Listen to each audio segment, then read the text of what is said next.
Hello everyone. तो आज हम देखने वाले हैं यूआरटीएस का सॉल्यूशन। जो सबसे पहला क्वेश्चन है, the equation of the stationary wave is given by y equal to A sine 2 pi C T by lambda cos 2 pi X by lambda which of the following statement is wrong. ये actual में जो question है वो unit and dimension analysis का question दिया हुआ है। देखो, इन सारे क्वेश्चन को सॉल्व करने से पहले अगर हम देखें तो एक चीज़ याद रखना कि साइन के ब्रैकेट में चीज़ डायमेंशन लेस होना चाहिए और कॉस के ब्रैकेट में भी चीज़ डायमेंशन लेस होना चाहिए। तो एक एक करके बात चालू करते हैं। द यूनिट ऑफ सिटी, सी मतलब है यहाँ पर स्पीड हो जाएगा और टी टाइम हो जाएगा। The unit of C T same as that of the lambda, ये भी बिल्कुल सही है।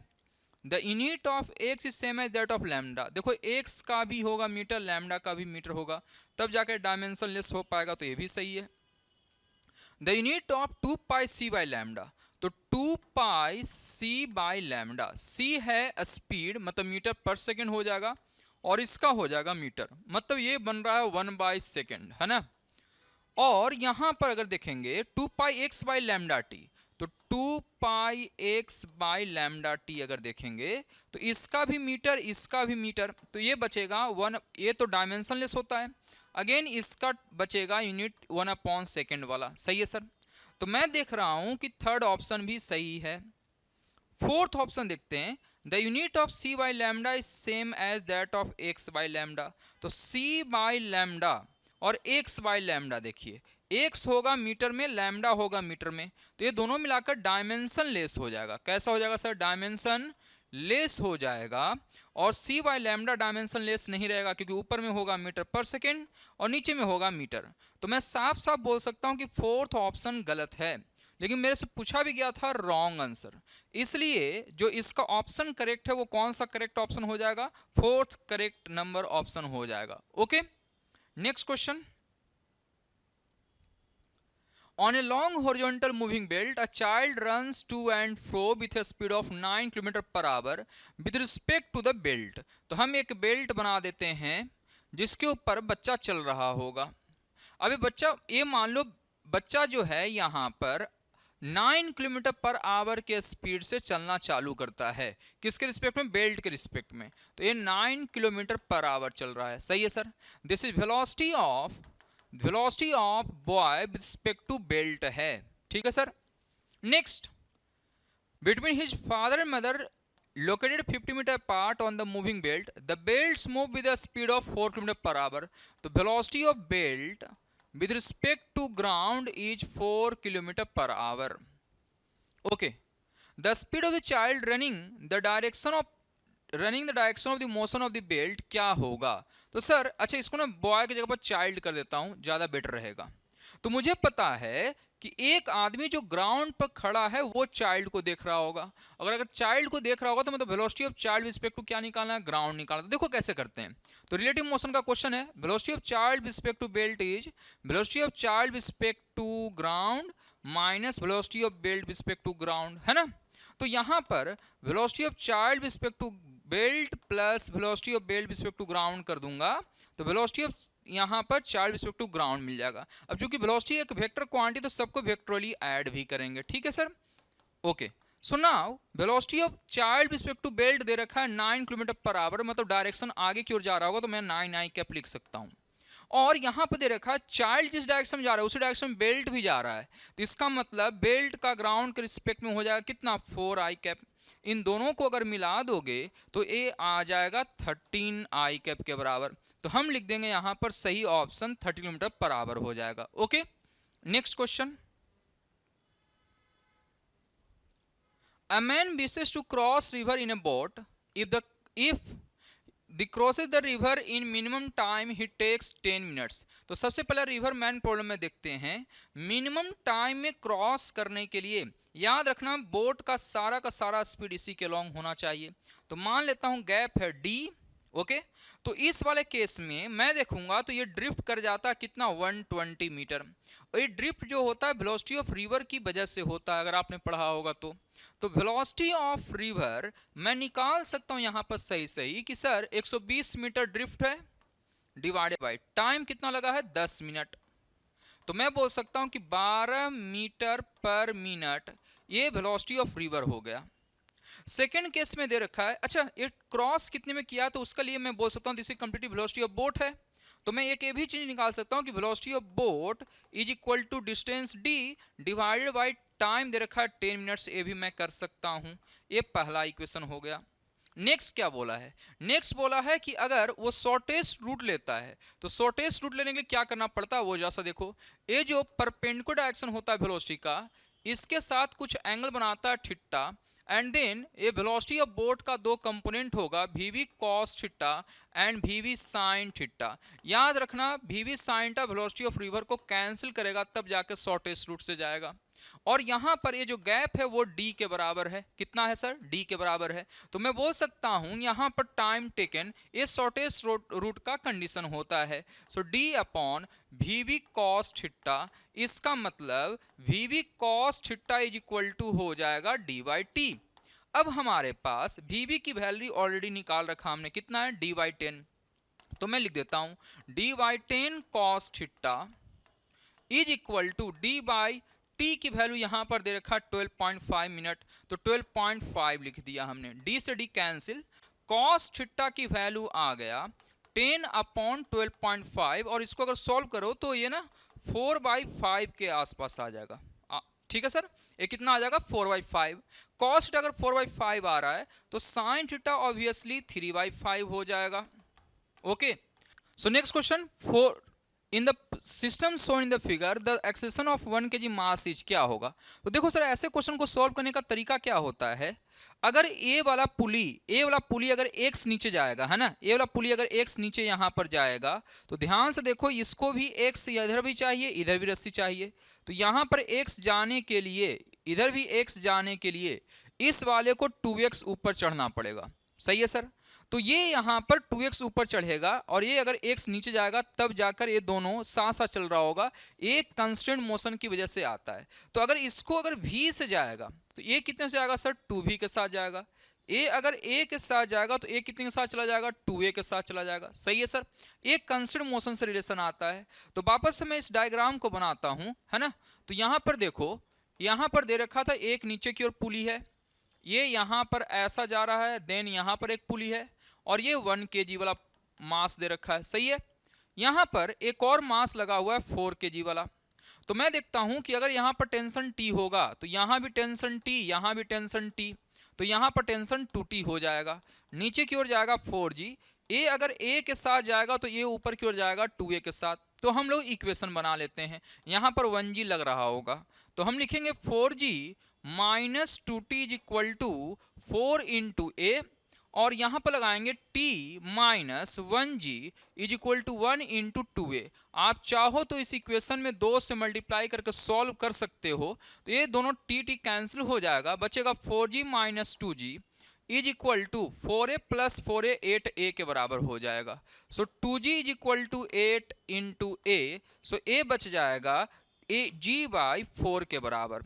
ओके, सो g बाई 4 जाएगा, नीचे की ओर कौन जाएगा, तो ये बड़ा वाला ब्लॉक जाएगा। बट पूछा कौन सा गया है हमारे लिए, 1 kg वाला, तो जिसका एक्सेलेरेशन कितना है 2a। तो hence for 1 kg acceleration will be equal to 2a के बराबर, मतलब 2 into G by 4 which equal to G by 2, और कहाँ जा रहा होगा, ऊपर की ओर जा रहा होगा। इससे थर्ड ऑप्शन करेक्ट होगा।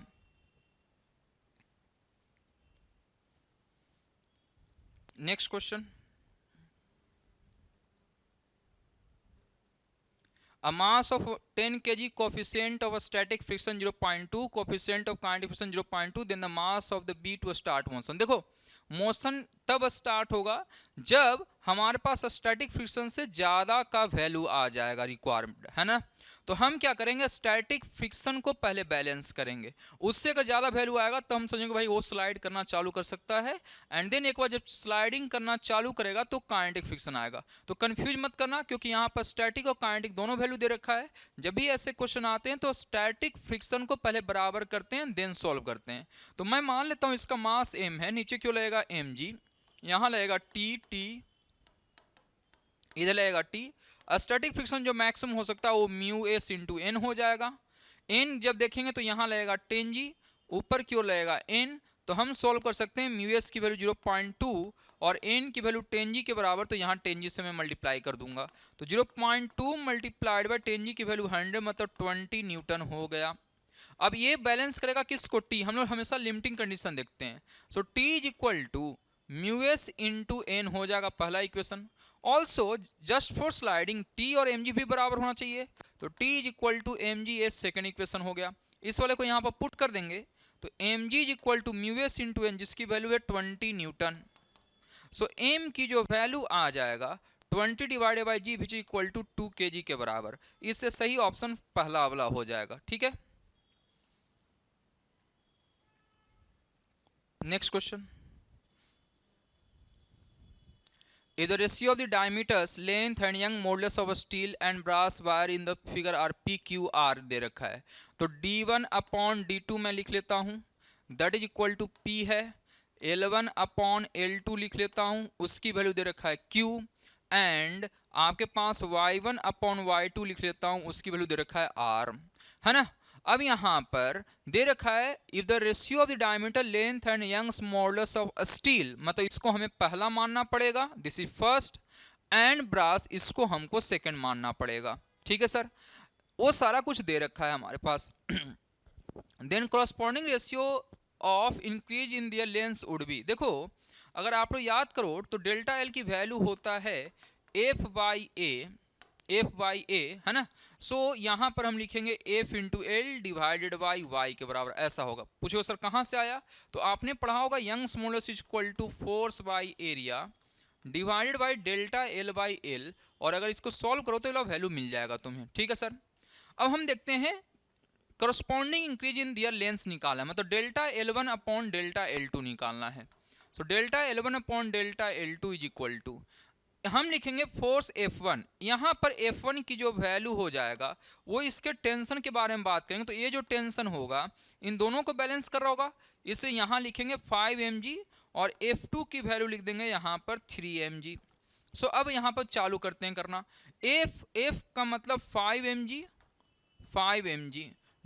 यहाँ पर उसके बाद लेंथ लिखेंगे, तो लेंथ लिखेंगे L1 डिवाइडेड बाई, यहाँ लिखेंगे area A1 into Y1 whole divided by, नीचे अगर देखेंगे तो डेल्टा L2 में F2 की वैल्यू है 3 mg, तो 3 mg into L2 divide by A2 into Y2 हो जाएगा। mg से mg कैंसिल हो जाएगा, सही है ना। तो वैल्यू बचेगा कितना, तो हम देखेंगे तो बचेगा value 5 into L1 A2 Y2 divided by, यहाँ बचेगा 3 इंटू L2 A1 Y1। सो 5/3 L1 upon L2 into A2 upon A1 into Y2 upon Y1 करेंगे। अब देखो A2 अपॉन A1 क्या होगा, एरिया इज इक्वल टू होता पाई डी स्क्वायर बाई 4 होता है, तो A2 अपॉन अगर A1 करेंगे तो हमारे पास वैल्यू बचेगा पाई D2 square by 4 divided by pi D1 square by 4, तो ये बचेगा D2 अपॉन D1 का होल स्क्वायर। बट हमें लिखा हुआ है D1 अपॉन D2 का वैल्यू दे रखा है P, तो D2 अपॉन D1 की वैल्यू कितना होगा 1 अपॉन P स्क्वायर होगा। अब सारा वैल्यू पुट कर देते हैं, सो 5/3 L1 अपॉन L2 की वैल्यू है Q into A2 upon A1 की वैल्यू है 1 upon P square into Y2 upon Y1 की वैल्यू है Y1 अपॉन Y2 की वैल्यू है R है, लेकिन हमें चाहिए Y2 अपॉन Y1, तो ये हो जाएगा 1 upon R।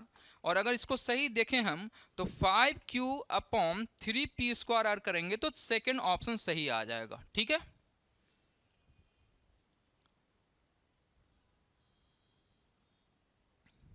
Next, a cubical block is floating in a liquid with half of its volume immersed in the liquid. When the whole system accelerates upward with the acceleration of g/3, the fraction of volume immersed in the liquid will be, ये ना बड़ा theoretical question बहुत बार आ चुका है, तो याद रखना अगर ये एक्सेलरेट करेगा तो हम लिखेंगे यहाँ पर बॉइंड फोर्स की जो वैल्यू, जो गलती करोगे ना तुम लोग, वो बॉइंड फोर्स में हम लोग लिखते हैं m इंटू जी की जो वैल्यू बैलेंस करते हैं वहाँ पर लिखते हैं density of liquid into volume displaced into G effective कर देते हैं। ठीक है, ये याद रखना, अगर एक्सेलरेट करेगा लिक्विड तो यहाँ पर बॉन्ड फोर्स की वैल्यू होगा density of liquid into volume displaced into G effective. यहाँ पर जी इफेक्टिव की वैल्यू जो आने वाला होगा जी प्लस जी बाई 3 हो जाएगा, which is equal to 4g/3। और जब ऐसा करोगे तो आप पाओगे कि बहुत ज़्यादा कोई फ्रैक्शन में अंतर नहीं आता, वो सिर्फ और सिर्फ सेम रह जाता, तो वैल्यू रहेगा सेम जितना पहले डूबा हुआ था। तो पहले डूबा हुआ था हाफ, इसलिए अभी भी डूबा रहेगा हाफ। तो 7 का फर्स्ट ऑप्शन सही रहेगा।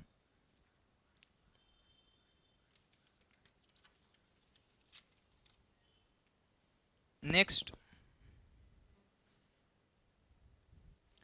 an open tube resonates with the string, frequency of vibration of tube is n not. तो ओपन ट्यूब है और स्ट्रिंग के साथ वाइब्रेट कर रहा, तो मैं n not is equal to v/2 लिख सकता हूं। ठीक है सर, पहला equation. Now if tube is dipped in the water so that 75% of length of tube is inside water. तो अगर ऐसा होता है तो इस वाले ट्यूब का सिर्फ और सिर्फ कितना हिस्सा ऊपर बचेगा, तो 25% मतलब टोटल लेंथ का L/4 ही बचेगा। सही है, तो ये सब पानी में डूबा हुआ रहेगा। तो ये अब हमारे लिए बन जाएगा क्लोज ऑर्गन पाइप की तरह, आपने पढ़ा होगा रेजोनेंस ट्यूब में, है ना। तो यहाँ पर जो फ्रीक्वेंसी देखेंगे n dash that will be equal to, यहाँ पर होगा v बाई पहला जो बनता 4l बनता है। 4l की जगह पर क्या लिखेंगे हम लोग सर, L/4 लिखेंगे, क्योंकि इतना ही ट्यूब अवेलेबल है रेजोनेंस करने के लिए। तो यहाँ पर इंडेक्स की वैल्यू बचेगा v/l। सो हमको पूछा गया है then the ratio frequency of tube to a string now. अच्छा, स्ट्रिंग का फ्रीक्वेंसी तो अभी भी यही है, ट्यूब का चेंज हो गया। तो हम लोग लिखेंगे, तो यहाँ पर ट्यूब का वैल्यू होगा n dash divided by n not. n dash हो गया v/l और यहाँ होगा v/2l। तो जब वैल्यू निकालेंगे तो ये बचेगा 2l, ऊपर चला जाएगा तो 2 बचेगा। तो सही ऑप्शन हो जाएगा सेकंड।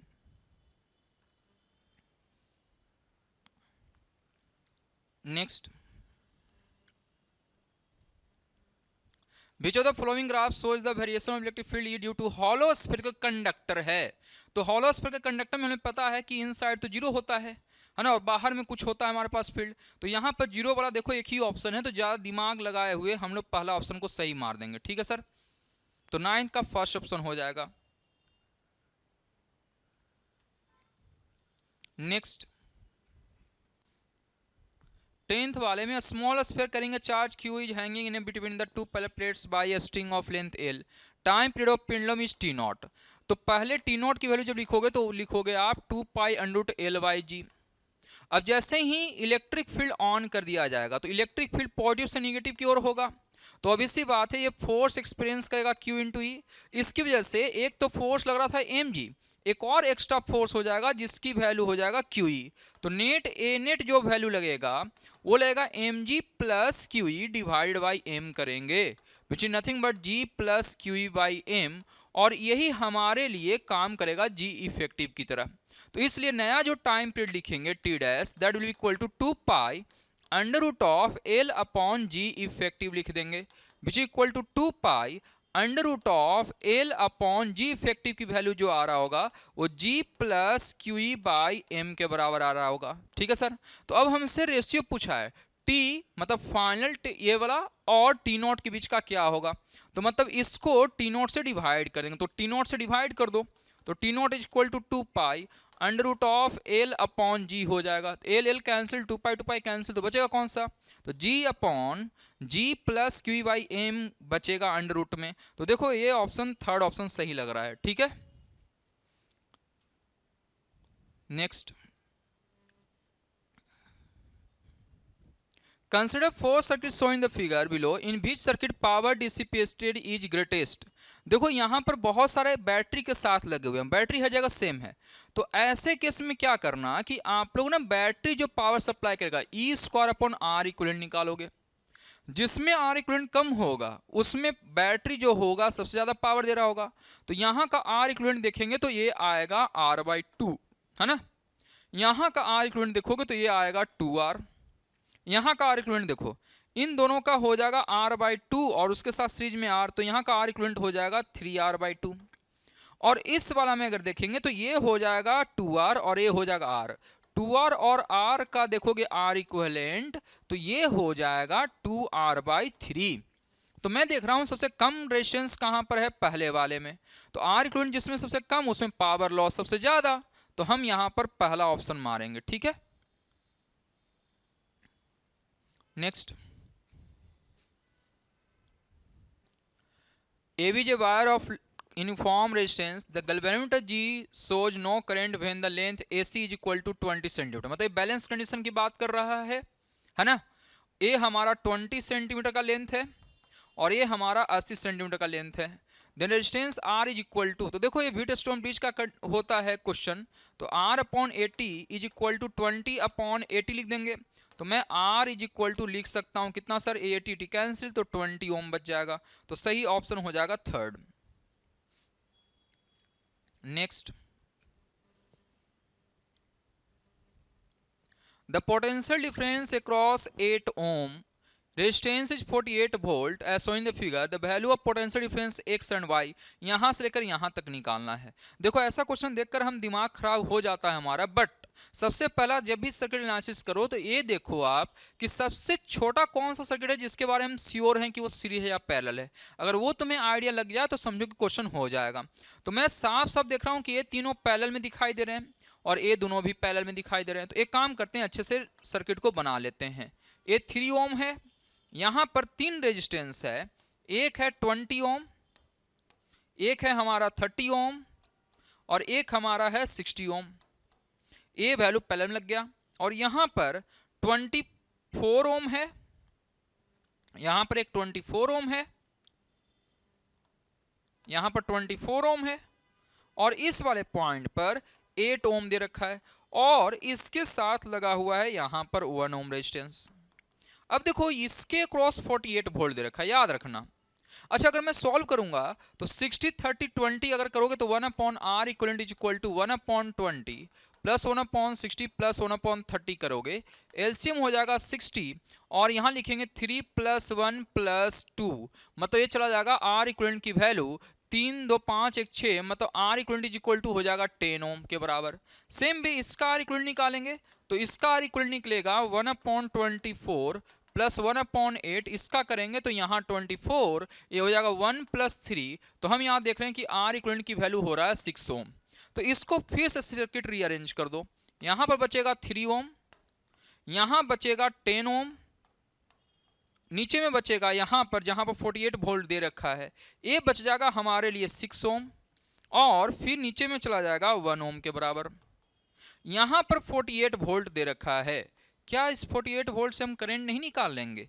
तो 6 ओम के क्रॉस 48 वोल्ट है तो वोल्टेज डिवाइडेड बाय रेजिस्टेंस करेंगे तो करंट मिल जाएगा। साफ साफ पता चला कि 8 एम्पियर का करंट जा रहा है। अच्छा, एक्स और वाई के बीच में आर इक्विवेलेंट की वैल्यू कितना होगा? तो सब सब सीरीज में है तो 3 प्लस 10 13 प्लस 6 19 प्लस 1 20 ओम हो जाएगा। तो hence R X Y is equal to 20 ohm और current is equal to 8 ampere है तो obviously voltage equal to 20 into 8 करेंगे तो 160 वोल्ट आ जाएगा। तो सही ऑप्शन हो जाएगा फर्स्ट। नेक्स्ट,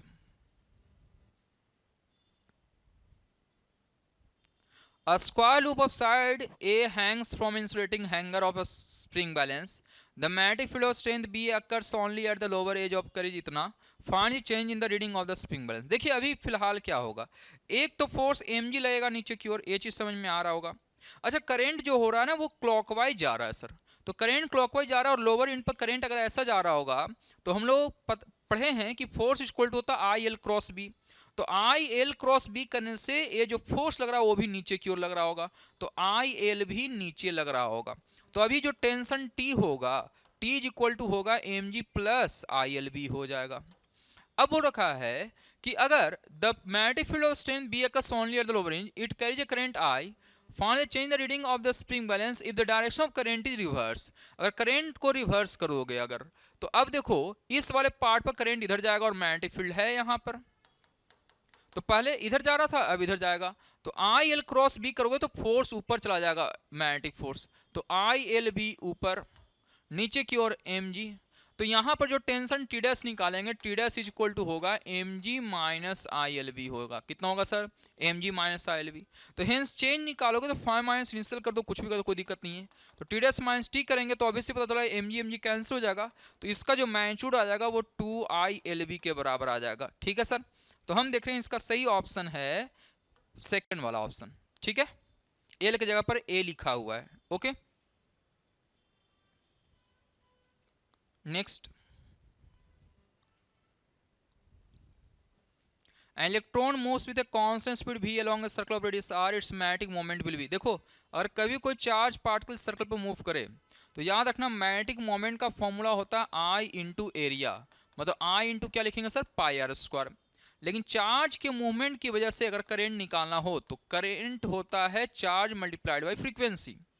फिलहाल इलेक्ट्रॉन मूव कर रहा है तो चार्ज की वैल्यू हो जाएगा E, और फ्रीक्वेंसी कैसे लिखोगे? तो रेसिप्रोकल ऑफ टाइम पीरियड, तो वो जब सॉल्व करोगे तो बचेगा v/2πr। सही है सर, तो ये हमारे पास करंट आ गया।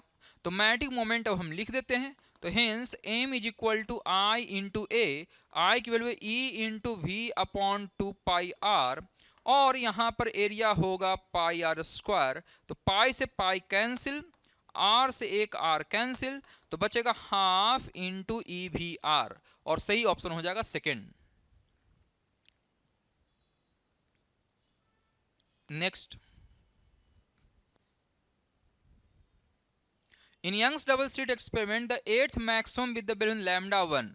तो एट्थ मैक्सिमम कौन सा होगा? तो y एट्थ जो हो जाता है वो 8 into lambda D by D होता है। वो जो सर कहाँ से आया ये? तो आपने पढ़ा होगा कि मैक्सिमा का जो लोकेशन होता है N lambda D by D होता है। ठीक है ना, याद रखना इसको। सो λ1 यहाँ लिख देंगे हम लोग, is at the distance d1, तो इसकी वैल्यू हो गया d1। And the six maximum with balloon λ2 is at a distance d2, तो y6 जो होगा वो हो जाएगा 6 λ2 d by D.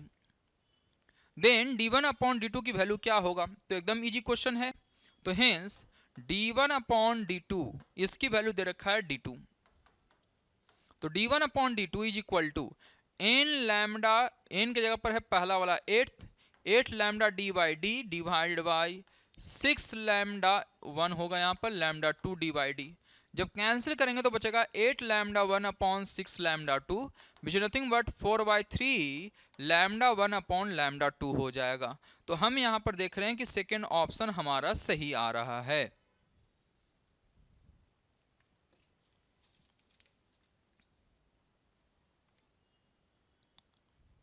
Next, the polarides are placed in the path of unpolarized beam of intensity I0 such that no light is emitted। देखो, अगर आपके पास ऐसे जा रहा होगा और यहाँ पर दो पोलराइड रखे हुए हैं जिससे कि कोई फाइनल नहीं निकल रहा है, तो इसका मतलब दोनों का जो एक्सिस है ना वो परपेंडिकुलर हो गया। याद रखना इसको। ठीक है, दोनों का एक्सिस जो हो गया क्या हो गया सर? परपेंडिकुलर हो गया एक दूसरे के। तो एकदम एक दूसरे के क्या है? 90 डिग्री है अभी। तो ये हो गया फर्स्ट और ये हो गया सेकेंड नंबर पोलराइड। अब यहाँ पर इंटेंसिटी जो है वो I0 जा रहा था, तो पहले पोलराइड से पास होगा तो I0/2 होगा इस वाले ट्रांसमिशन एक्सिस के लॉन्ग, है ना।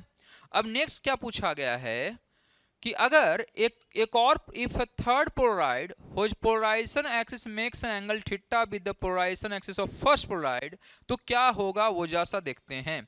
तो ध्यान से देखो, ये दोनों 90 डिग्री पर है, याद रखना फर्स्ट और सेकंड केस लेते हैं। इस वाला केस में पहला पोलराइड ऐसे है, दूसरा पोलराइड एकदम 90 डिग्री पर है, एंड एक और पोलराइड लेते हैं कि किसी एंगल पर लिखा हुआ है वो जो वर्टिकल के साथ थीटा वाले पर, वर्टिकल के साथ कितने पर है? थीटा पर। अब देखो क्या होगा, यहां से I0 है, पहले पोलराइड से पास हो जाएगा तो I0/2 हो जाएगा, इसके ट्रांसमिशन एक्सिस से थीटा पर है तो यहां पार होगा I0/2 into cos square theta. अब जब देखो ये ए और ए वाला एक्सिस 90 डिग्री पर है, उसमें से ए वाला बन रहा है थीटा पर, तो बताओ इस वाले जो सेकेंड थर्ड नंबर का पोलराइड है उसके और इसके ट्रांसमिशन एक्सिस में कितना एंगल बनेगा सर? तो 90 माइनस थीटा बन जाएगा, याद रखना इसको। तो अगेन इसका भी कॉस स्क्वायर कंपोनेंट पास होगा, तो लिखेंगे फाइनली यहां पर that is equal to I0/2 cos square theta into cos square 90 minus theta लिखेंगे सर, है ना। तो बचेगा ये I naught by two cos square theta into sine square theta बचेगा, ठीक है sir. So I naught by two cos square theta into sine square theta बचेगा। अब इसको साइन 2 थीटा के फॉर्म में देखो लिखा हुआ है, तो अगर इसको करना है ऐसे तो एक काम करो, आई नॉट बाई टू को 4 और 4 से मल्टीप्लाई डिवाइड कर दो, तो बचेगा cos square theta into sine square theta. ये जब देख रहे हो ना आप, तो नीचे में बचेगा ये आई नॉट बाई 8 और अंदर में क्या बचेगा वो दिखा रहा हूं, 2 into cos theta into sine theta का होल स्क्वायर। ये नथिंग बट साइन 2 थीटा लिखा हुआ है। तो अगर हम ये देखेंगे तो देखो पहला ऑप्शन सही आ जाएगा, ठीक है sir. Next, an equiconvex lens is cut into 2 halves along X O X dash. अच्छा याद रखना, अगर आप प्रिंसिपल एक्सिस के लॉन्ग काटते हो तो फोकल लेंथ में कोई फर्क नहीं पड़ता, वो अभी भी शेप ऐसा ही रह जाएगा, सही है सर। तो मतलब एफ डैश की जो वैल्यू रहेगा अभी भी वो एफ के बराबर ही रहेगा। नाउ नेक्स्ट है वाई ओ वाई डैश, तो इसके क्रॉस काटा गया है, इसके क्रॉस काटा गया है, तो ये शेप बनेगा ऐसा। तो वापस से फिर से मिला देंगे तो एफ आना चाहिए, मतलब इसका मैं एफ कुछ मान लेता हूं एफ डबल डैश, इसका भी एफ डबल डैश। तो अब अगर इसको इक्विवेलेंट करेंगे 1 upon F double dash plus 1 upon F double dash, दोनों मिलाकर ओरिजिनल होना चाहिए 1 अपॉन एफ। तो यहाँ जाएगा 2 upon F double dash is equal to 1 upon F, तो यहाँ से पता चलेगा कि एफ डबल डैश की वैल्यू 2f हो गया, ठीक है सर। तो हमारे पास सही जो ऑप्शन दिख रहा है वो है फोर्थ ऑप्शन। नेक्स्ट,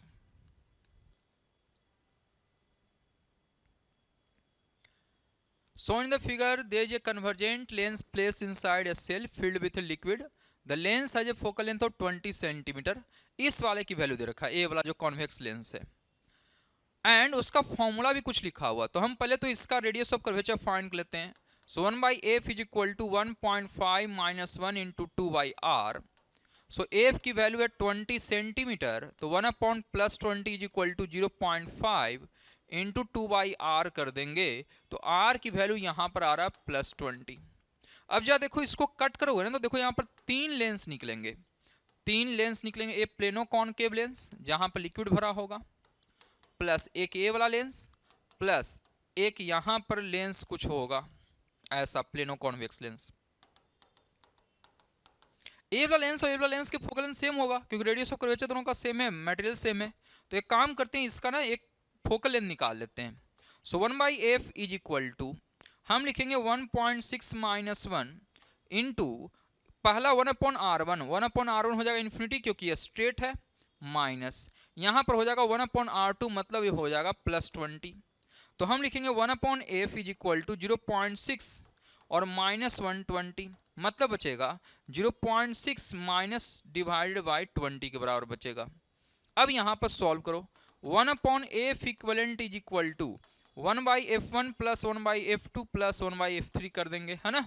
अब याद रखना इसकी वैल्यू है माइनस 0.6 बाई 20, इसकी वैल्यू है 1 अपॉन 20 और इसकी वैल्यू अगेन माइनस 0.6 अपॉन 20। जब इसको सॉल्व करेंगे तो बचेगा minus 1.2 plus 1 minus 0.2 divided by 20। इसको अगर सॉल्व कर दिया जाए तो एफ इक्विवेलेंट की वैल्यू आ जाएगा माइनस 100 के बराबर। तो हम अगर देखें तो ये फोर्थ ऑप्शन सही लग रहा है। Next question, if the light rays incident at angle of 60 degree on the prism of angle 45 degree, तो यहाँ पर 45 डिग्री एंगल है, एंगल यहाँ पर एक और जा रहा है 60 डिग्री का, एंड दे रखा है दूसरे सरफेस पर 90 मतलब बिल्कुल परपेंडिकुलर जाके गिरता है ऐसा। तो आपने पढ़ा होगा कि ए वाला एंगल होता है R1, ए एंगल है 60, सही है ना सर। तो हमें दे रखा है R1 plus R2 is equal to होता है ए के बराबर। अब चूंकि ये नॉर्मली गिरता है ना तो R2 की वैल्यू 0 हो जाता है जब भी नॉर्मल इंसिडेंट होगा। तो R1 is equal to a which is nothing but 45 degree हो गया। अब यहाँ पर हम लगाएंगे स्नेल्स लॉ, तो 1 into sine 60 is equal to क्या हो जाएगा, mu into sine R1 √3/2 is equal to mu into sine R1 की वैल्यू होगा 45 degree. So √3/2 is equal to mu into 1/√2 हो जाएगा। सही है सर, ये म्यू की वैल्यू, तो म्यू की वैल्यू कितना हो जाएगा? So this imply mu is equal to √3 into √2 divided by 2 is equal to mu. ये आ जाएगा म्यू की वैल्यू। ठीक है सर। नेक्स्ट लिखा हुआ है डेविएशन क्या होगा? तो डेविएशन इज इक्वल टू होता है आई प्लस ई माइनस ए। अब जब देखो नॉर्मली इंसिडेंट होगा ना सेकंड सर पे, तो ये सीधा चला जाएगा, तो एंगल ऑफ इमरजेंस की वैल्यू हो गया 0 डिग्री, है ना, क्योंकि नॉर्मल से ही लेते हैं। तो आई की वैल्यू है 60 डिग्री, प्लस ई हो गया 0, माइनस ए हो गया 45, तो ये हो जाएगा 15 डिग्री। जब हम ऐसा सॉल्व करते हैं तो देखो हमारे पास ऑप्शन आ रहा है 4th नंबर। ठीक है sir.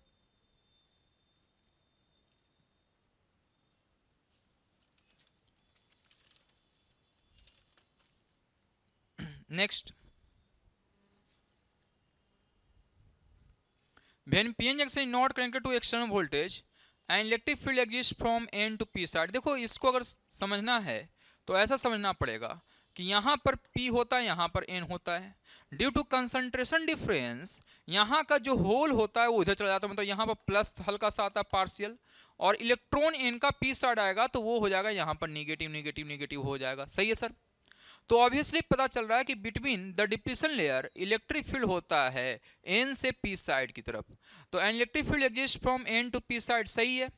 N side is at higher potential. Obviously देखो इलेक्ट्रिक फील्ड के डायरेक्शन में पोटेंशियल डिक्रीज करता है, तो इलेक्ट्रिक फील्ड जा रहा है एन टू पी, तो इसके डायरेक्शन में पोटेंशियल डिक्रीज कर रहा होगा, तो ऑब्वियसली एन वाला जो होगा वो हायर पोटेंशियल पर होगा, तो यहाँ पर सेकंड भी सही है। Diffusion current is equal to drift current. जब भी कोई एक्सटर्नल नहीं लगता है सर्किट उस वक्त डिफ्यूजन करंट और ड्रिफ्ट करंट सेम रहेगा।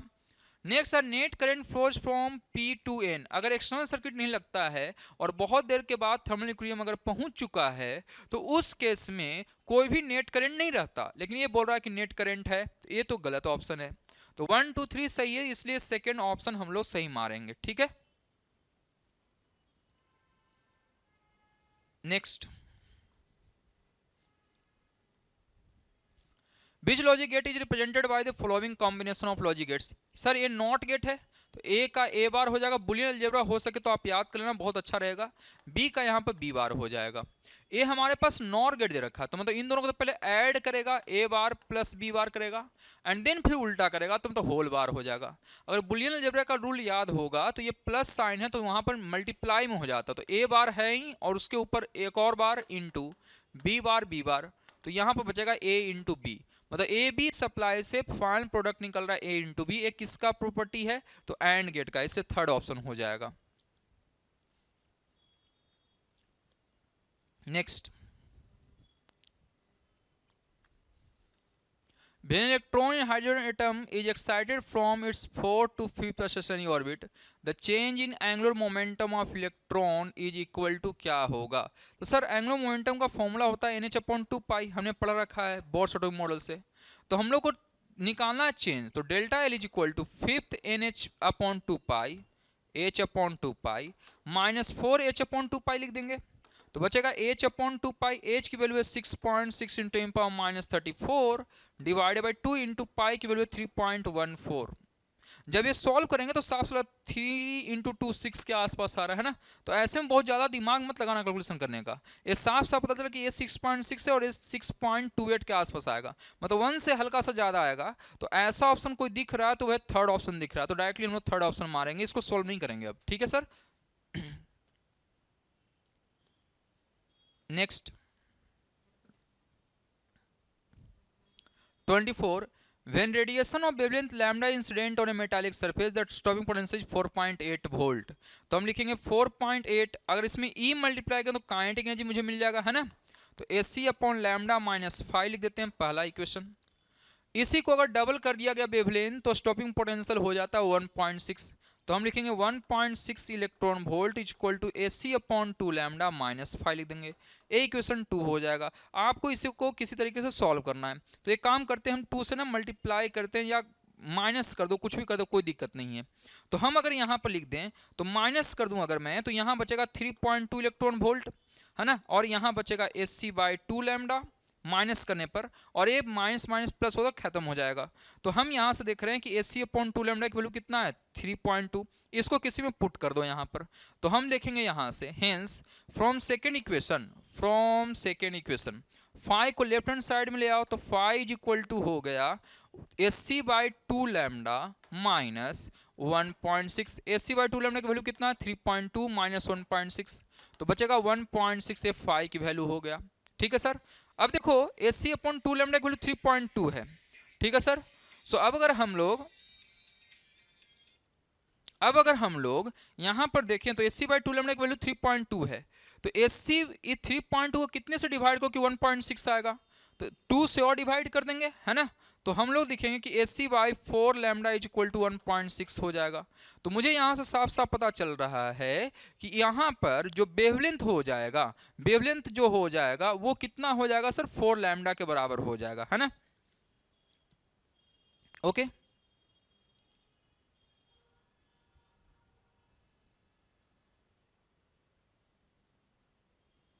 नेक्स्ट,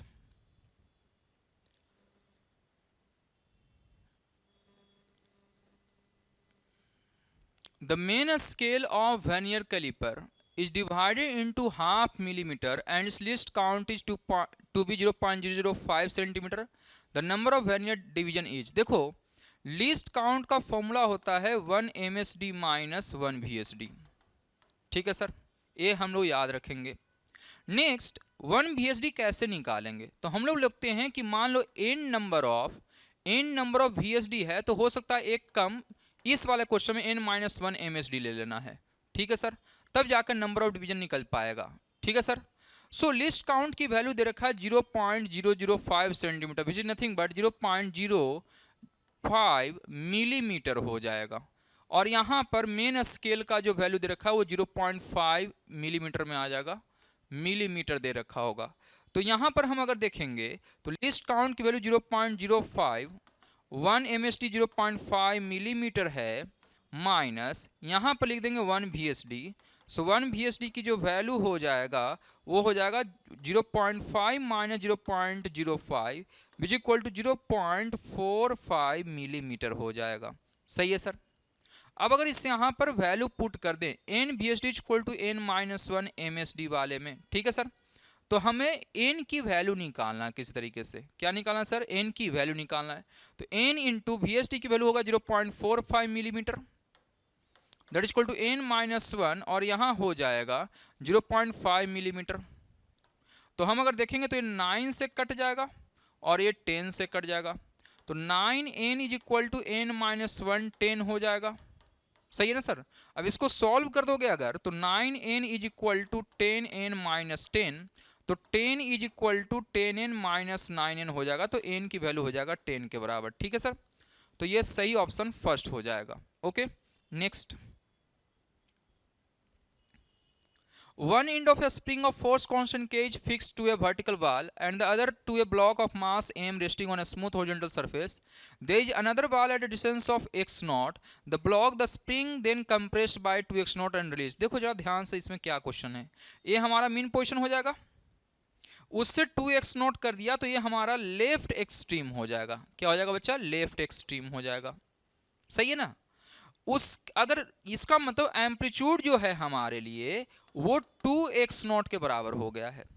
अब जैसे ही यहां से दबाकर छोड़ोगे आप तो यहां से चलना चालू करेगा, मतलब लेफ्ट एक्सट्रीम से चलना चालू करेगा, तो लेफ्ट एक्सट्रीम से चलेगा, पहले मीन आएगा एंड देन जाकर x0 और चलेगा तो दीवार से टकराएगा।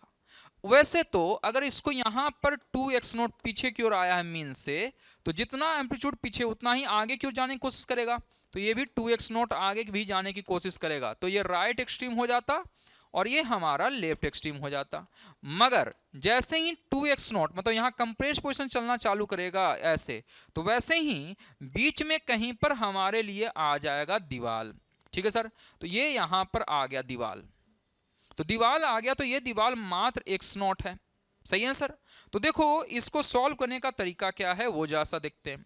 तो सॉल्व करने का तरीका है कि आप लोग एक सर्कल बनाओ, इस सर्कल में लेफ्ट एक्सट्रीम वाला पॉइंट से चलना चालू किया है एंड देन ये चलते चलते कहीं बीच में यहाँ पर कहीं पर ठहर गया है। बीच में चलने का मतलब कहीं यहाँ पर पहुँचेगा ये, और ये जो है एम्पलीट्यूड का कितना है, ये टोटल अगर एम्पलीट्यूड है तो ये एम्पलीट्यूड का हो जाएगा आधा।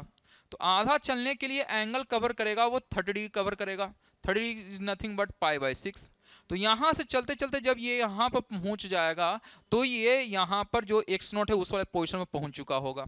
तो हम लोग देखेंगे कि ये 90 डिग्री है, ये π/6 है, मतलब π/2 प्लस π/6 ये टोटल एंगल कवर करना पड़ेगा। तो theta is equal to π/2 plus π/6 which equal to 6, और यहाँ पर 3 पाई प्लस पाई लिखेंगे तो 4 π/6 हो जाएगा विच इज नथिंग बट 2 π/3।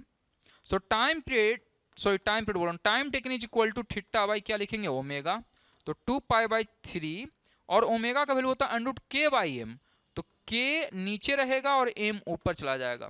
तो ऐसा देखेंगे तो ऑप्शन बचेगा third.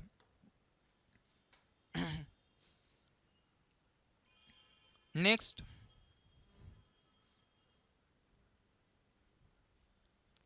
two simple pendulums of length 1.44 meter and 1 meter start swimming together.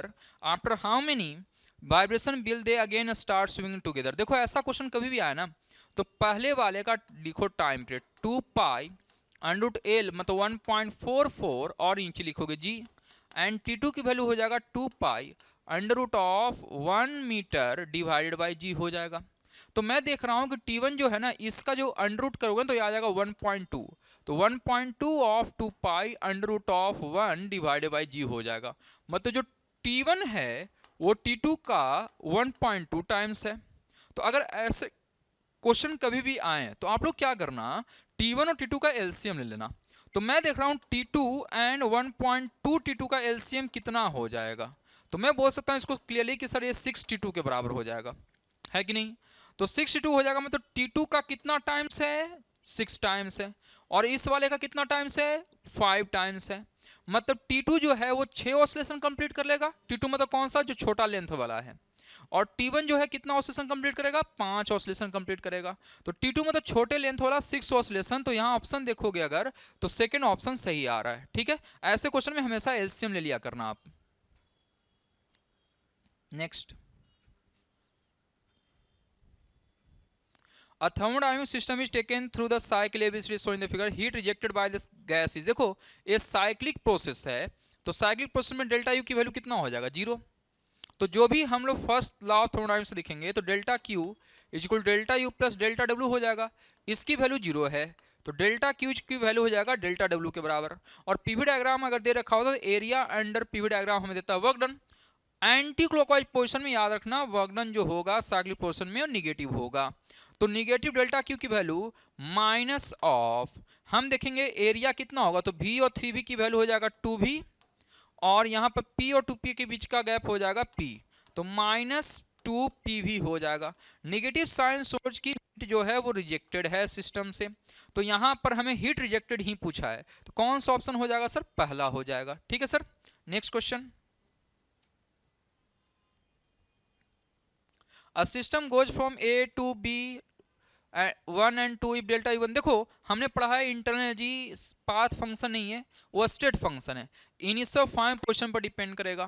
तो फर्स्ट पाथ का भी initial final position, sorry first part और सेकंड पाथ दोनों का पहला पोजीशन और फाइनल पोजीशन दोनों क्या है सेम, इसलिए डेल्टा U1 यहाँ जितना आएगा उतना ही चेंज ऊपर में भी आएगा। तो हमारे लिए सही ऑप्शन हो जाएगा थर्ड वाला, ठीक है सर।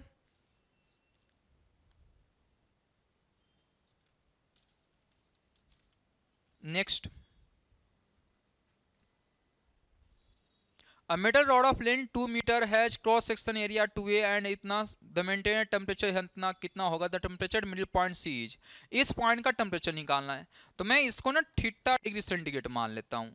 तो इसमें क्या होता है, अगर सीरीज में है तो थर्मल करंट जितना यहाँ जाएगा उतना ही थर्मल करंट यहाँ जाएगा, है ना, याद रखना है। तो थर्मल करंट का फॉर्मूला होता है K delta theta divided by L के बराबर। तो मटेरियल सेम है तो K की वैल्यू भी क्या रहेगा सेम, K एरिया कितना लिखा हुआ है 2A डेल्टा थीटा मतलब 100 माइनस थीटा डिवाइडेड बाई क्या लिखेंगे L, L की वैल्यू है 1 मीटर तो 1 लिख दिया, that is equal to K into area A into theta minus क्या होगा 70 डिवाइडेड बाई क्या होगा 1, K A कैंसिल, तो बचेगा 2 into 100 minus theta is equal to theta minus कितना हो जाएगा 70। So 200 minus 2 theta is equal to theta minus 70, तो यहाँ हो जाएगा 200 minus 70 is equal to theta plus यहाँ लिख देंगे हम लोग 2 थीटा, ठीक है सर, सॉरी प्लस हो जाएगा ये। सो यहाँ बचेगा 270 इज इक्वल टू 3 थीटा, तो थीटा इज इक्वल टू हो जाएगा 90। सो 90 वाला ऑप्शन थर्ड है, ठीक है सर।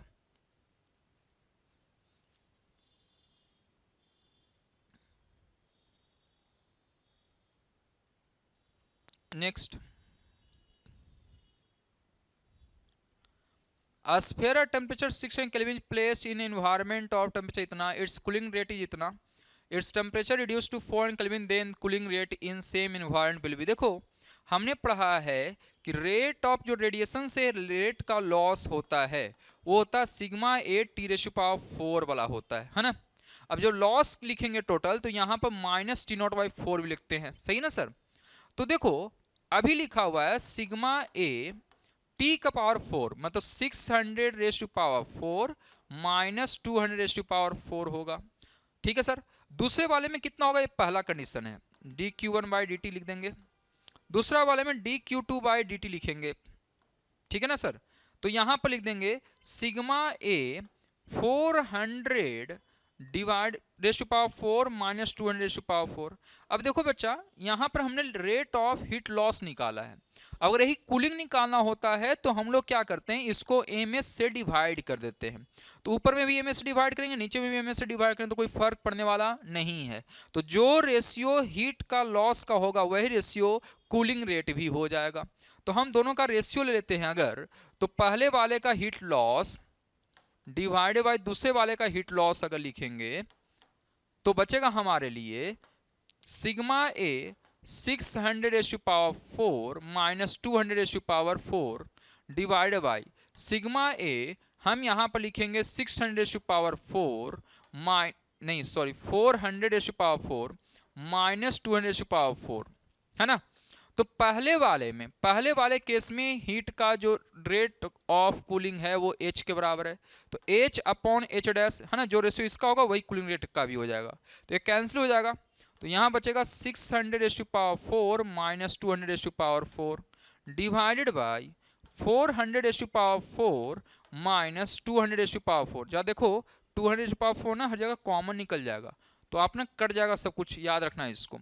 तो बचेगा ये 3⁴ माइनस 1⁴ डिवाइडेड बाई 2⁴ माइनस 1⁴। तो h' करोगे तो हमारे पास पता चल जाएगा h is equal to 2⁴ is nothing but 16 minus 1 and 3⁴ is nothing but 81 minus 1 हो जाएगा, that is equal to h'। इसको सॉल्व करोगे तो यहाँ पर जो ऑप्शन बचेगा वो 15/80 करोगे मतलब 3/16 बच जाएगा, तो ये पहला ऑप्शन है। नेक्स्ट,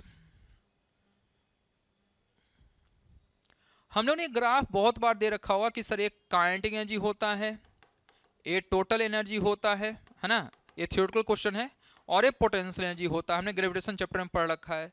तो इस हिसाब से ए होगा काइनेटिक एनर्जी, बी जो होगा वो पोटेंशियल एनर्जी होगा जो कि लिखा हुआ सेकंड ऑप्शन में, एंड सी जो होगा वो total energy of the satellite होगा, इसलिए सेकंड ऑप्शन सही है, ठीक है sir. Next, all 6 capacitors shown in the are identical, each can be withstand of 200 volt between its terminal। मैं देख रहा हूं यहां पर 3 पैरेलल कैपेसिटर है और यहां पर 3 पैरेलल कैपेसिटर है। हर एक पैरेलल कैपेसिटर सिर्फ और सिर्फ कितना बर्दाश्त कर सकता है, 200 वोल्ट। तो अगर एक के क्रॉस 200 लगाओगे तो ये भी 200 ये भी 200, यहां भी वही हाल होगा, 200 200 और 200 हो जाएगा, ठीक है सर। तो हम यहां पर लिख सकते हैं कि मैक्सिमम इधर भी चलेगा 200 वोल्ट ही। तो ए और बी के बीच में मैक्सिमम कितना वोल्ट लगा सकते हो, तो ये हो जाएगा 400 वोल्ट, तो इसका ऑप्शन हो जाएगा सेकंड, ठीक है सर।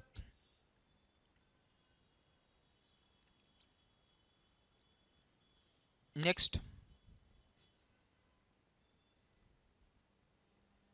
34 अगर हम लोग देखेंगे, the figure gives the electric potential V as a function of distance through 5 regions on x axis, which of the following is true for the electric field। देखिए हमें पता है कि E इज इक्वल टू होता है minus del we upon, अगर x में दे रखा तो x के साथ ऐसे डिफाइन करते हैं, तो नेगेटिव ग्रेडियंट लेते हैं। तो यहाँ पर तो जीरो हो जाएगा delta we by delta x, तो इसलिए E1 हो गया जीरो। सेम वे में E3 भी हो गया क्या, जीरो। और सेम वे में E5 भी क्या हो गया, जीरो हो गया। सही है सर। अब देखो यहाँ पर इलेक्ट्रिक फील्ड होगा और यहाँ इलेक्ट्रिक फील्ड होगा, बट अगर मैग्नीट्यूड वाइज देखें तो ये वाला रीजन का मतलब E4 का जो मैग्नीट्यूड होगा इलेक्ट्रिक फील्ड का वो सबसे ज्यादा होगा। ठीक है सर। और E2 का थोड़ा सा कम होगा, कम चेंज हो रहा है पोटेंशियल। तो इस हिसाब से अगर हम देखें तो E1 E3 और E5 सेम है and E4 is greater than E2 होगा, तो ये ऑप्शन सेकंड सही आ रहा है। ठीक है सर।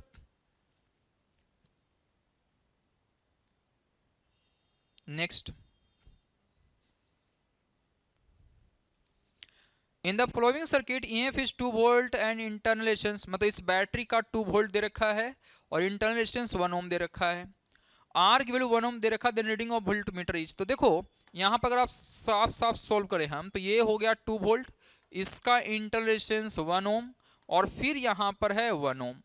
तो 1 ओम तो ऑब्वियसली बात है यहाँ पर करंट जो जाएगा वो कितना आ जाएगा, तो दोनों सीरीज में हो जाएगा। तो I equal 2 volt divided by 1 plus 1 मतलब 1 एम्पियर करंट चला जाएगा। 1 एम्पियर करंट जाएगा तो यहाँ पर बैटरी ऐसे जाएगा, तो इसके बीच डिफरेंस लगा रखा है, तो इसके क्रॉस कैसे लगाएंगे सर। तो करंट अगर इधर जा रहा होगा तो यहाँ पर जो टर्मिनल पोटेंशियल होता है V equal to E minus IR लिखते हैं।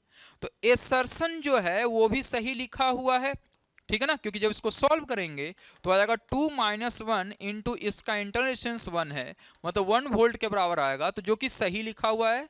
और सेम रीजन जो वहां पर हमने लिखा है वही रीजन यहाँ पर भी लिखा हुआ है, इसका मतलब एसर्शन रीजन दोनों क्या है, सही है। ठीक है सर। नेक्स्ट क्वेश्चन,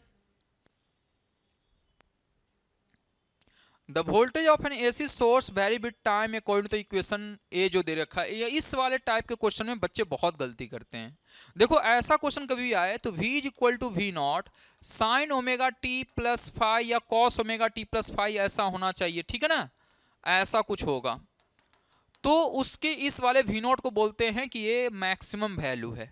यहां पर लिखा हुआ है V is equal to 100 sine 100 pi T into cos 100 pi T लिखा हुआ है।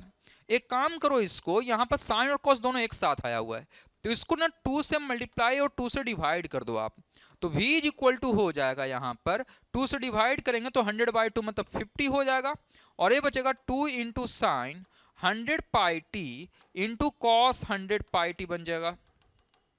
तो ये बन जाएगा 50 साइन 2 ओमेगा टी बन जाएगा, जहां पर ओमेगा की वैल्यू दे रखा है 100 पाई की वैल्यू। ठीक है सर। अब अगर हम यहां पर कंपेयर करें तो जो मैक्सिमम वैल्यू है वो हमारा 50 है, तो मैक्सिमम वोल्टेज जो होगा 50 वोल्ट होगा, तो जो कि सेकेंड ऑप्शन में सही सही दिख रहा है। ठीक है सर।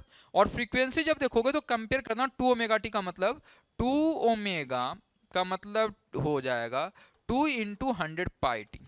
ठीक है सर, तो यहां से आ जाएगा आपका। Next, a parallel plate capacitor plate separation 2 mm is connected in an electric field having source voltage 400 volt. If the plate area is 60 cm square, then the value of displacement current for 10 power minus 6 second will be equal to, हम मान के चलें कि gradually charge हो रहा होगा, तो formula होता है ID is equal to epsilon not d phi e by dt। अब ग्रेजुअल चेंज हो रहा होगा तो ID is equal to ऐसा लिख सकते हो epsilon not delta phi e divided by delta t। सही है सर। डेल्टा फाई क्या होगा, तो अब साइन नॉट जब फुली चार्ज हो जाएगा तो मतलब final flux minus initial flux जो कि 0 रहेगा, डिवाइडेड बाय डेल्टा टी की वैल्यू दे रखा है आपके पास, तो फाइनल हो जाएगा electric field E into A minus 0 divided by T कर देंगे। तो यहाँ पर अब साइन नॉट इलेक्ट्रिक फील्ड की जो वैल्यू बचेगा V बाई डी हो जाएगा finally, into area A divided by T कर देंगे। जब ऐसा करोगे तो अब साइन नॉट की वैल्यू होता है 8.85 इंटू 10 पावर माइनस 12, ठीक है, इंटू वी बाई डी की वैल्यू क्या लिखोगे, तो V दे रखा है हमारे पास 400 वोल्ट डिवाइडेड बाई D की वैल्यू दे रखा है 2 मिलीमीटर, तो 2 इंटू 10 पावर माइनस 3 करेंगे, इंटू एरिया जो है वो दे रखा है 60 सेंटीमीटर स्क्वायर, तो 60 इंटू 10 पावर माइनस 4 लिखेंगे, डिवाइडेड बाई टाइम है 10⁻⁻⁶। जब इसे सॉल्व करेंगे तो हमारे पास वैल्यू आ जाएगा, इसको देखोगे इसको तो सॉल्व करेंगे तो 37 में 10⁻12 10⁻³ 10⁻9 और ये हो जाएगा यहाँ पर डायरेक्टली देखो 10⁻12 और ये बचेगा 10⁻4 मतलब 10⁻16 और नीचे बचेगा 10⁻9। जब हम सॉल्व कर रहे होंगे तो हमारे लिए 37 का आंसर हो जाएगा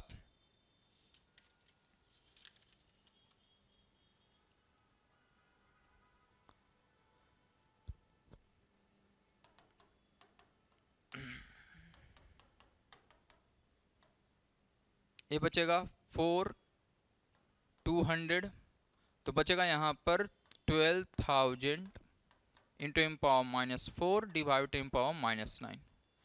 हम चाहें तो इसको सॉल्व करेंगे तो बचेगा 9 3 12 कैंसिल हो जाएगा तो 12 इंटू 8.85 इंटू 10⁻4 बचेगा। इसको सॉल्व करेंगे तो 12,896 मतलब 1 पॉइंट कुछ ज़्यादा जाएगा तो 1.062 इंटू 10⁻3 -2 के आसपास बच जाएगा हमारे पास, है ना। ये अप्रोक्सीमेटली 100 के करीब आ जाएगा। इंटू 10⁻4 करेंगे तो 10⁻2 के बराबर बच जाएगा। तो हमारा 37 का ऑप्शन हो जाएगा second. In which of the following circuit is the current maximum just after the switch AC is closed. तो देखो करंट मैक्सिमम करना है तो जैसे ही जस्ट आफ्टर स्विच क्लोज करेंगे तो यहाँ पर आरएल सर्किट है, ये तो करंट जा नहीं देगा तो करंट तो जीरो हो गया। इस वाले में देखेंगे तो अगेन जैसे ही सर्किट क्लोज करेंगे तो ये वाला सर्किट से करंट नहीं जाएगा बट इस वाले से जाएगा तो यहाँ करंट हो गया E/R के बराबर। यहाँ अगर देखेंगे तो यहाँ से कोई नहीं जा रहा करंट बट ये जो है ये यहाँ से करंट जाएगा तो ए और AR दोनों आपस में हो गया सीरीज में तो करंट बचेगा E/2R, है ना। तो ये यहाँ पर E/R है, E/2R है। तो पूछा जा रहा है कि in which of the following circuit is the current maximum. Maximum current किस में होगा तो सेकंड वाले में मैक्सिमम जा रहा है ना। तो ऑप्शन 2 सही हो जाएगा।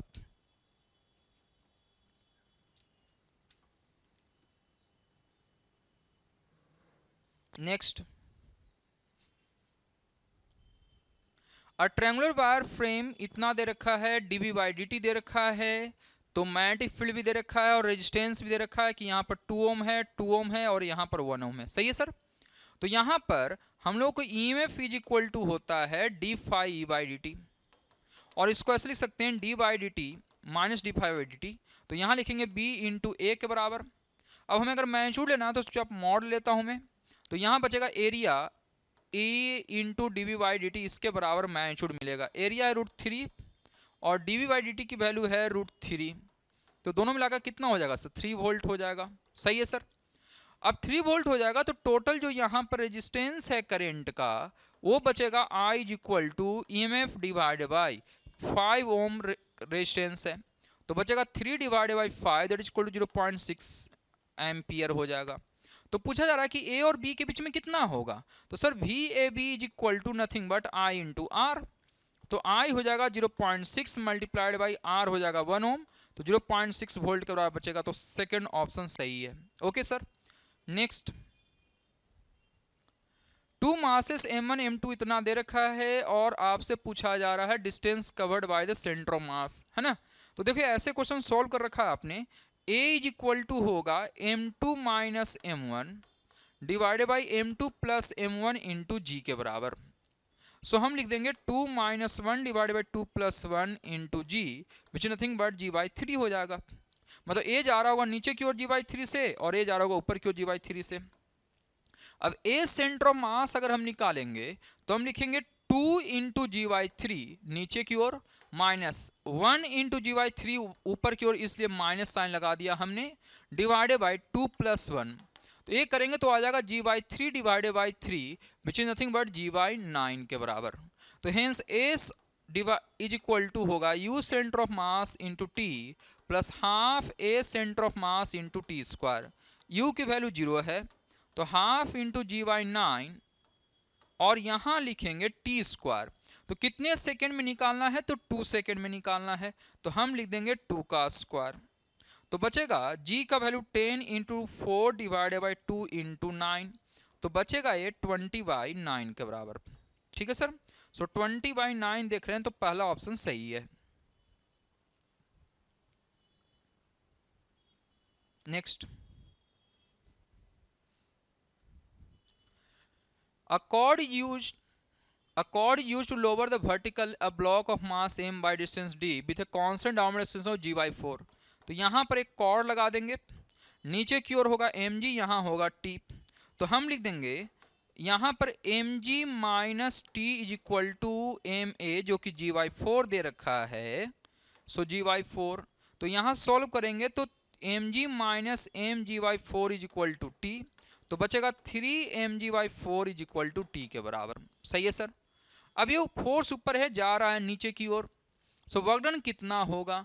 तो वर्क डन जब नीचे की ओर डिस्टेंस डी की ओर जा रहा होगा तो टी ऊपर क्यों लग रहा है, इनटू डी, और माइनस साइन लगाएंगे, क्यों? क्योंकि फोर्स ऊपर लग रहा है, डिस्प्लेसमेंट नीचे हो रहा है, तो वर्क डन निगेटिव होगा।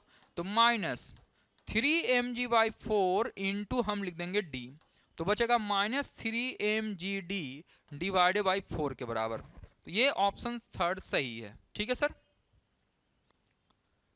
नेक्स्ट,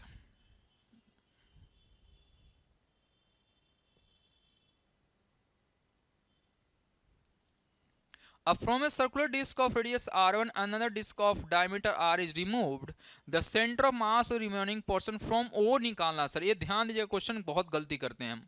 अच्छा, पहले हम इसको से हिसाब से निकाल लेते हैं। तो ये वाला छोटे वाले प्लेट का यहाँ पर होगा। अब ये डिस्टेंस दे रखा है r, तो हमारे पास ये वाला डिस्टेंस हो जाएगा r/2। ठीक है सर।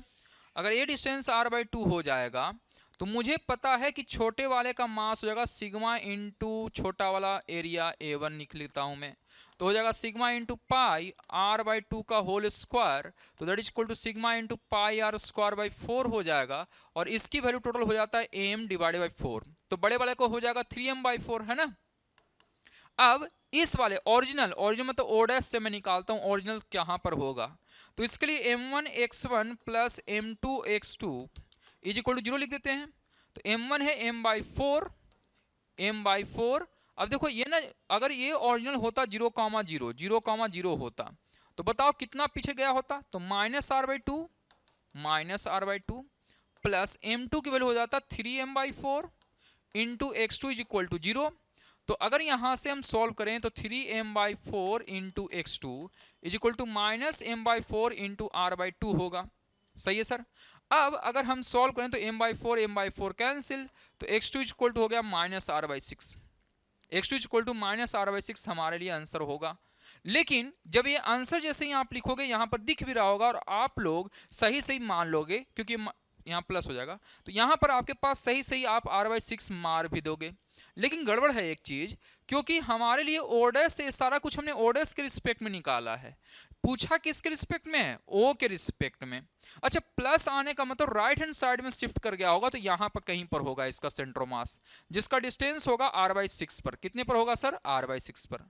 तो ओ से यहां तक का बीच का डिस्टेंस है r, और फिर यहां से आगे की ओर गया है r/6, तो टोटल डिस्टेंस कितना होगा ओ से, तो total distance from O is equal to, हमारे पास लिखा हुआ r plus r/6, that is equal to 7r/6 के बराबर हो जाएगा।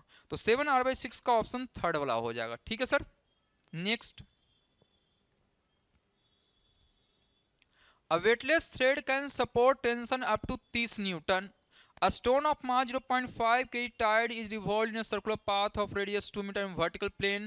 Then the maximum angular velocity of the stone। देखो वर्टिकल प्लेन में जो मैक्सिमम टेंशन की जरूरत पड़ती है वो लोवेस्ट पॉइंट में पड़ता है, जहां पर टी ए होता है, नीचे की ओर mg होता है, और यहां पर कुछ वेलोसिटी भी होगा। तो यहां पर लिखते हैं t minus M G is equal to M omega square R लिखते हैं। ये हमारा मैक्सिमम टेंशन है। मैक्सिमम टेंशन की वैल्यू दे रखा है 30, तो 30 माइनस 0.5 इंटू 10 कर देंगे, that is equal to M omega square R बचेगा। So 30 minus 5 is equal to M की वैल्यू 0.5 ओमेगा स्क्वायर, और रेडियस की वैल्यू है 2 मीटर, तो हम लिख देंगे 2।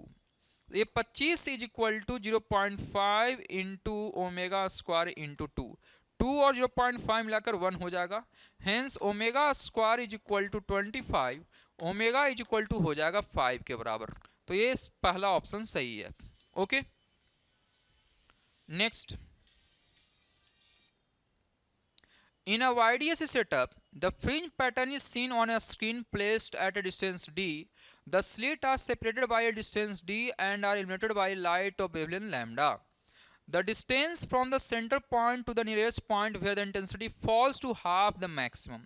देखो यहाँ पर जैसे जैसे पार डिफरेंस चेंज होता है, ऐसे याद रखना इसको, जैसे जैसे पार डिफरेंस चेंज होता है, तो मैं मान लेता हूँ यहाँ पर कहीं पर आपको निकालना वाई डिस्टेंस पर, तो delta X is equal to लिखते हो डी साइन थीटा, अगर याद होगा थोड़ा तो, और इसी को अप्रोक्सीमेटली लिखते हैं हम लोग D tan theta, which approximately equal to D Y upon D लिख दिया करते थे, है ना।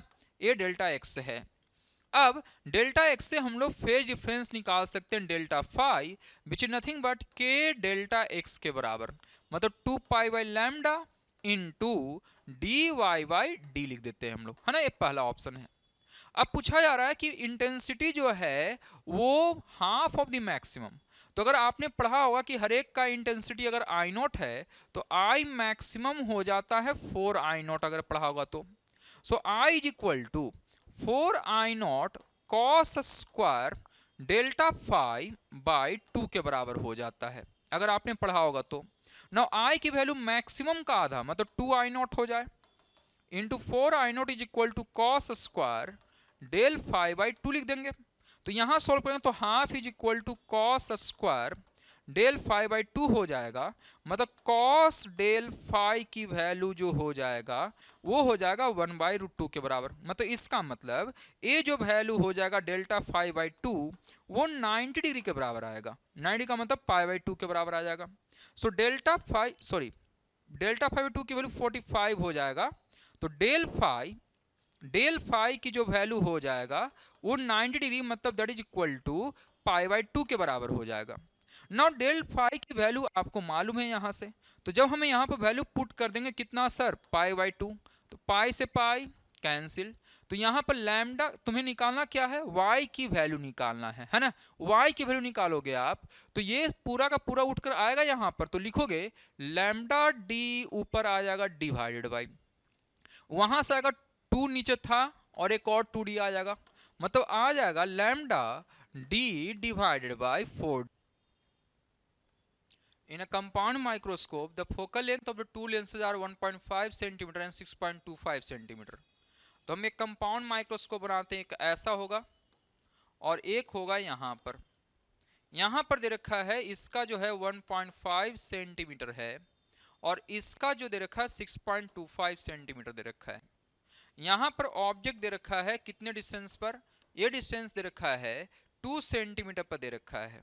तो पहले इसका इमेज का लोकेशन निकाल लेते हैं, तो 1 by V minus 1 by U is equal to 1 by F निकालेंगे, तो 1 by V is equal to 1 by F plus 1 by U. ये अगर फॉर्मूला तुम्हें याद हो तो बहुत शॉर्टकट में बन जाता है, तो यू प्लस एफ लिख देंगे सर, तो V is equal to F U upon U plus F लिख देंगे।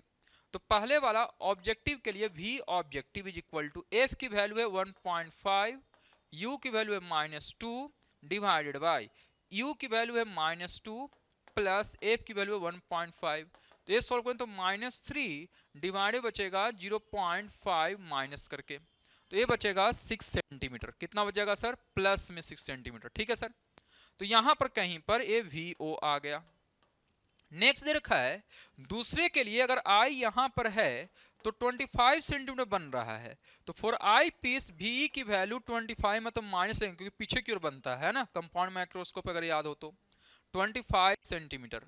तो 1 अपॉन यू अगर निकालना तो ये हमारा यू की तरह काम करेगा, सो हम लिखेंगे 1 upon VE minus 1 upon U is equal to 1 upon FE, सही है सर। सो यहां पर हम लोग लिख देंगे 1 upon VE minus 1 upon FE is equal to 1 upon UE, so that equal to यहाँ पर वैल्यू आ जाएगा VE FE और FE minus VE is equal to 1 upon UE। So UE की वैल्यू हो जाएगा VE FE divided by FE minus VE। VE की value दे रखा है -25, FE की वैल्यू दे रखा है प्लस, और यहाँ पर वैल्यू दे रखा है 6.25 सेंटीमीटर, तो 6.25 डिवाइडेड बाई 6.25 माइनस ऑफ -25। तो जब सॉल्व करेंगे इसे तो -25 प्लस 6.25 और ये बचेगा प्लस 31.25, ये 5 से कैंसिल हो जाएगा तो बचेगा -5 सेंटीमीटर, मतलब एक गैप हो जाएगा 5 सेंटीमीटर और ये आ रहा था 6 सेंटीमीटर। तो दोनों के बीच का गैप कितना हो गया सर? तो ये हो गया 11 सेंटीमीटर। तो ये फोर्थ ऑप्शन सही है। ठीक है सर। सो आई होप आपका सारा कुछ क्लियर हो चुका होगा। So thank you, best of luck.